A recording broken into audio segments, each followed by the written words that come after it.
the more of the people, even though there was this tribalism in there, but more of the people were for what is happening in the country, which is not right for the citizen, and they were fighting against that. Oh, I see. Let me ask this just to get some closure. Okay. Right now in Ghana, how is the power shared? Like, is it shared to everyone in the country, like all the tribes and all the regions? Are they involved in the government, or just a few tribes are the one making all the decisions in the country?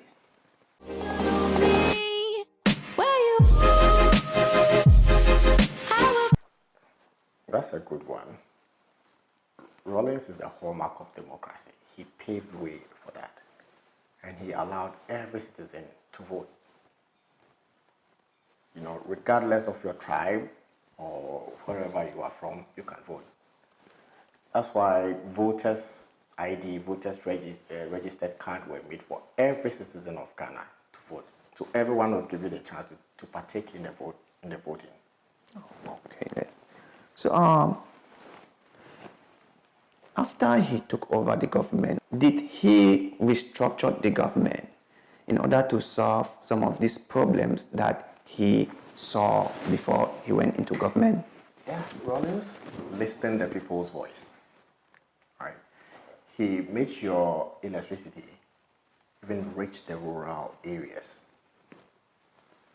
You know, he made sure good drinking water also reached the rural areas.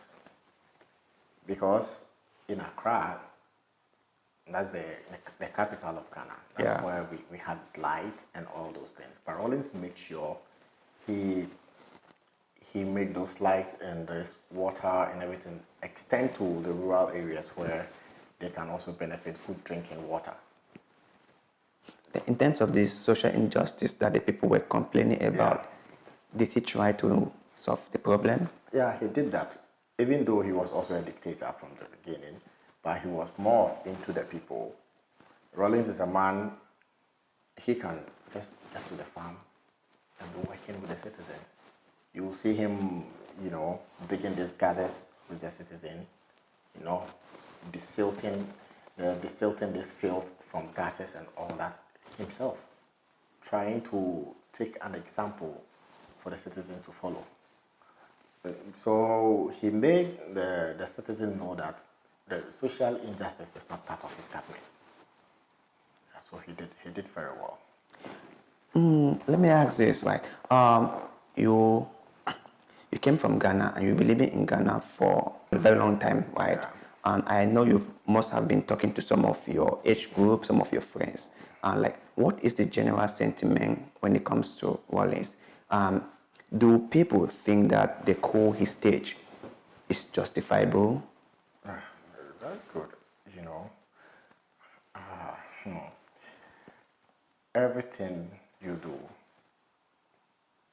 you know, people always think about the negative aspect of it first than the positive aspect. Even psychologically, when you do everything good, people don't remember the good. When you do a little thing, something bad, people recollect all those bad memories more than the good things. That is it. Now people talk about the people Rawlings executed. He's a violent man. They've forgotten about all his achievements. They are enjoying the VAT, the VAT, the education, the light, and then they've forgotten. They are enjoying it, and they've forgotten that this man helped us, you know, started the economy, and this man has made us get to where we've got to. They talk about the execution. He's a violent man. He's like that. He's like this. You know, until now. Till now, they never mention his achievement, but they mentioned that, oh, Rawlings killed this person, Rawlings killed that, Rawlings did that. Yeah, so it's still fresh in the minds of the citizen.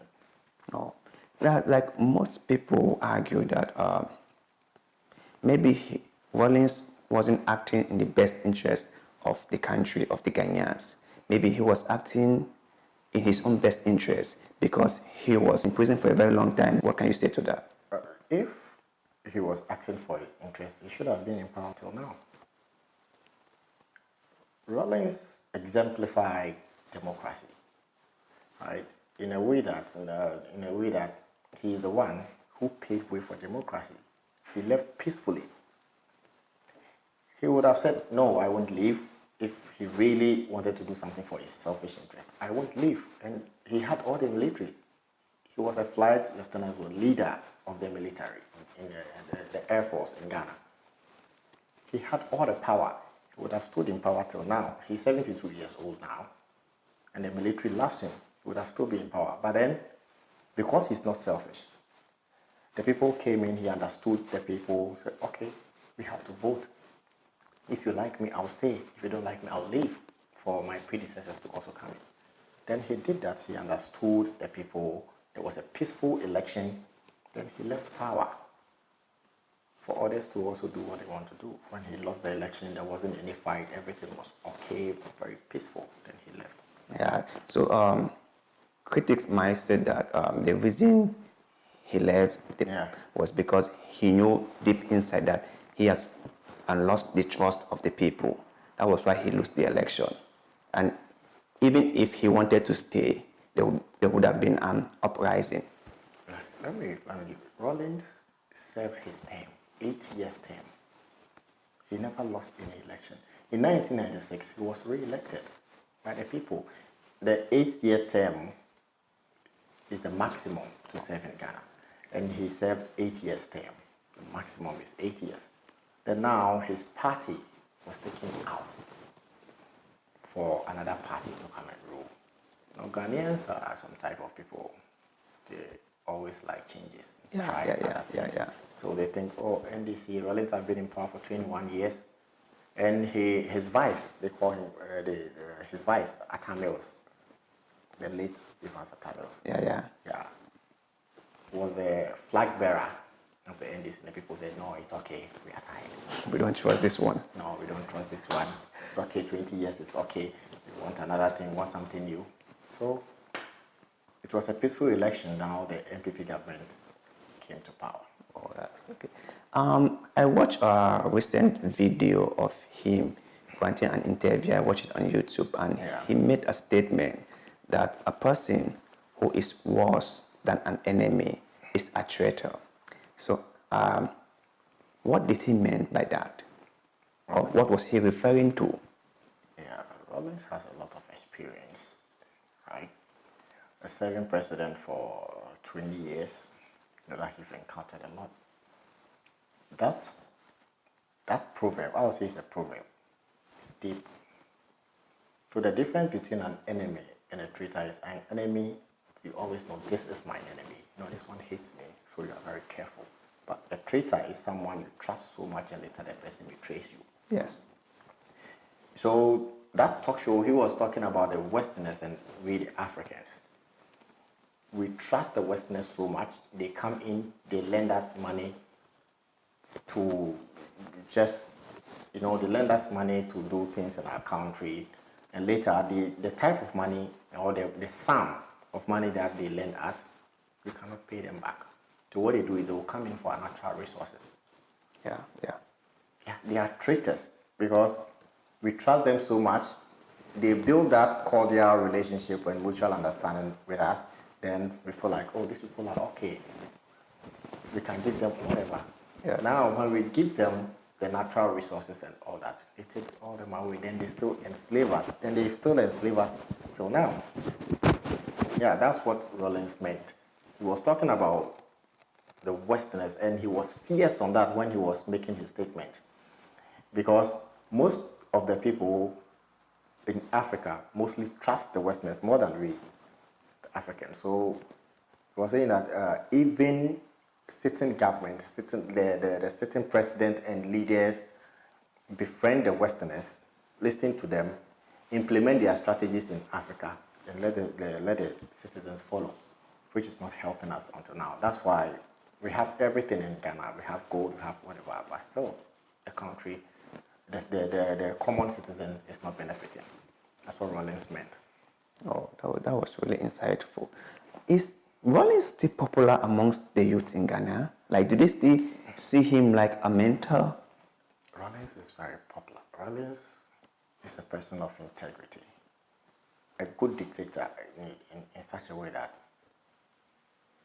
if Rawlings is the current sitting president, I personally would have liked it because he's a person who never go contrary to anything he says.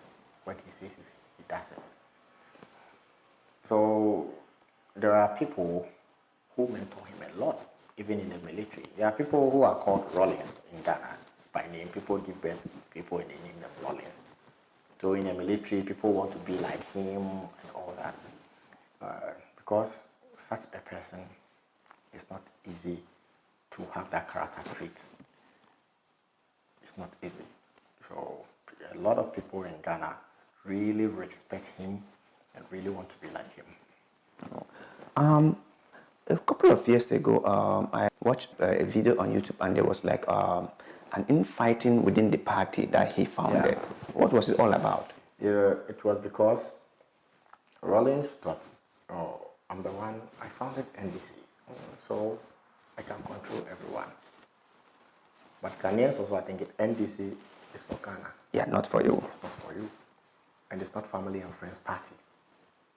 So please, your wife cannot be a flag bearer. No, it's out of it. Rawlings will say, when I was founding that thing, where were you? Now I found my thing and now you are trying to tell me what to do. When I was suffering, when the people were chasing me, where were you? Now you people are just enjoying from my sweat. You know, then people had the notion that, no, if Rawlings' wife rules Ghana, it's just like Rawlings is ruling. They say, no, you cannot. So that was why it's placed. So the wife founded her own party. Yes. You know, like we call it an independent candidate. The wife was an independent out of the NDC. The NDC also had their flag bearer, which is John Mahama. Yeah. So it was really some misunderstanding until even Mahama lost the election and the wife also was out of the election and all that.